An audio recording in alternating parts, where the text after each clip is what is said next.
Alair Gomez was murdered by one of his models in 1991. In 1992, I was attacked in a homophobic attack in the same way that he lost his life by strangulation. That happening was a turning point for me to change life. Alair Gomez is a Brazilian photographer from Rio de Janeiro. He traveled the whole world in a quite late of his life, like on the late 30s and 40s, he started becoming a successful photographer. The Maison Cartier thought that he was one of the best male nude photographers in the world. Alair, he was a shy man in Rio de Janeiro. He lived on the 6th floor, taking pictures of people in casual happenings, people meeting or doing exercise, carrying objects.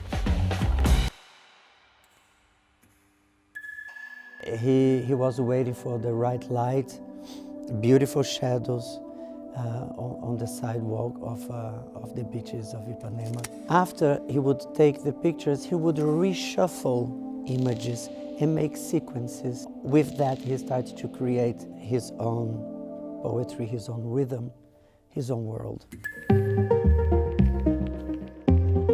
What I find interesting about this collaboration with Fractal Dance Collective is that Fractal brings the freedom of working outside in the street, like the pictures of Alair, like on the sidewalk, like on the street, or in any given free space, urban space.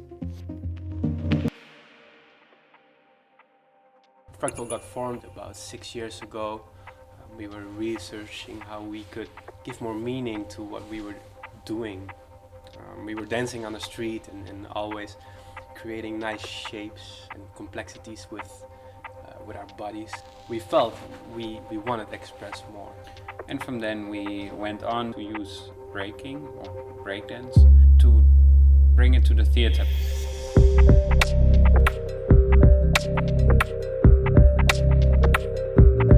B-boying is created because you want to be better than another. The level became amazing, but people didn't became vulnerable.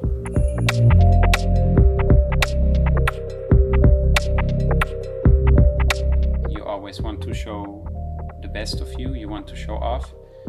But now we talk about homophobia, we talk about nakedness, we talk about human beauty, about a certain aesthetic that is definitely not part of our world. We are very lucky to be in a co-production with Duda Paiva.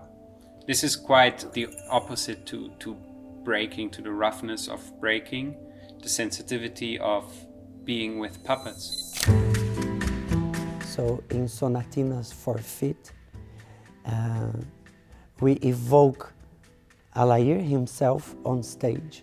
On the last day of his life, he shared his vision and his concept about beauty, about his politics of pleasure. The confection of the puppets, they were inspired in Alair Gomez himself. First, I made one puppet that looked exactly like him. So it is a sculpture. Later on, I made another puppet that it's Alair. In the last day of his life, he was 71 years old. So I made an older than life puppet. The third puppet, it is, I took a poetical freedom to dive into the mind, the desires, the passion, an abstract, more abstract puppet. So within this abstract frame, we can create dances, duets, trios, and establish a more abstract and free conversation with the body of the dancers, the body of the puppet, and the given space. I see mixing with other disciplines as a learning process, but also as a contribution of what we have, what we created ourselves, and how we can unite to something bigger than just ourselves.